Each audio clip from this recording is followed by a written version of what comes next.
Bonjour à tous, cette vidéo a vocation à vous expliquer les avantages du Discord et comment l'utiliser au mieux, notamment quant aux notifications.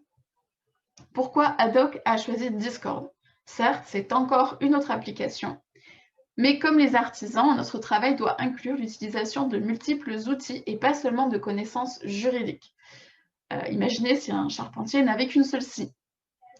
Discord permet de cumuler à la fois des publications comme sur Facebook, sur de multiples sujets, mais de manière organisée grâce aux différents salons textuels. Il permet de se substituer à WhatsApp avec des groupes de discussion et à Zoom, car nous avons aussi des salons de discussion en vocal dans lesquels nous pouvons activer la vidéo et même le partage d'écran, voire l'enregistrement. Ensuite, Discord s'adapte à toutes les plateformes. Ici, vous voyez le logiciel sous forme ordinateur, précisément sous Microsoft. Mais on peut aussi l'utiliser avec les navigateurs Internet classiques. Le logiciel est aussi compatible avec Mac. Et enfin, il y a une application sur téléphone qui est disponible sous Android comme sous iPhone. On peut donc vraiment accueillir tout le monde. Pourquoi choisir l'ordinateur ou le téléphone? Personnellement, j'utilise les deux car les deux se complètent. L'avantage du téléphone est que j'ai les notifications plus rapidement et que je suis mobile. Je n'ai pas besoin d'être sur mon ordinateur. Mais l'avantage de l'ordinateur est que celui-ci permet de partager les fichiers plus facilement, notamment, je pense, au PDF. Cette plateforme a vocation à devenir la plateforme tournante de toute la communication interne pour l'ensemble des doctorants en droit, avec les informations sur les financements, les opportunités de mobilité, les conférences, l'aide à la rédaction, etc. Mais qui dit application supplémentaire dit notification, ce qui peut être effectivement problématique quand on souhaite se concentrer sur son travail. Discord permet justement de personnaliser ses notifications, notamment par deux manières.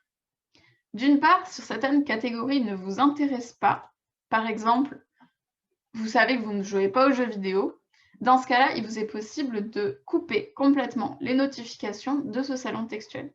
Il suffit de faire donc un clic droit sur le salon, paramètres de notification ou rendre le salon muet.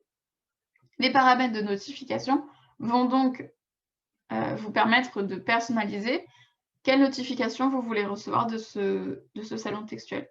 Tous les messages, seulement les mentions qui vous concernent ou vraiment aucun message. L'autre solution est de rendre le salon muet, soit par exemple pendant 8 heures.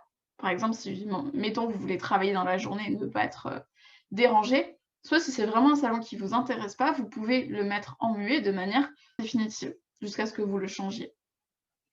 Et donc, vous pouvez faire ça avec chaque salon textuel. Vous pouvez aussi le faire avec les catégories, ça marche pareil. Donc, il suffit de faire un clic droit et on peut rendre la catégorie muette. Et vous pouvez aussi mettre tout le serveur en muet. Donc, pour ça, il vous suffit, donc ici, c'est la liste des serveurs. Il vous suffit de faire un clic droit sur Haddock et de rendre le serveur muet. Il y a une autre manière de faire. C'est en allant sur votre propre compte, de cliquer sur votre pseudo ou votre photo de profil. Et donc là, vous voyez les statuts. Et il y en a plusieurs. Par défaut, vous êtes indiqué en ligne. Si votre application tourne en fond et que vous n'êtes pas dessus, cela va vous passer automatiquement en inactif. Et vous pouvez aussi vous passer en ne pas déranger ou en invisible, ce qui vous permettra de ne pas avoir de notification et donc d'être tranquille. Cependant, il faudra changer à nouveau manuellement votre statut pour recevoir à nouveau les notifications.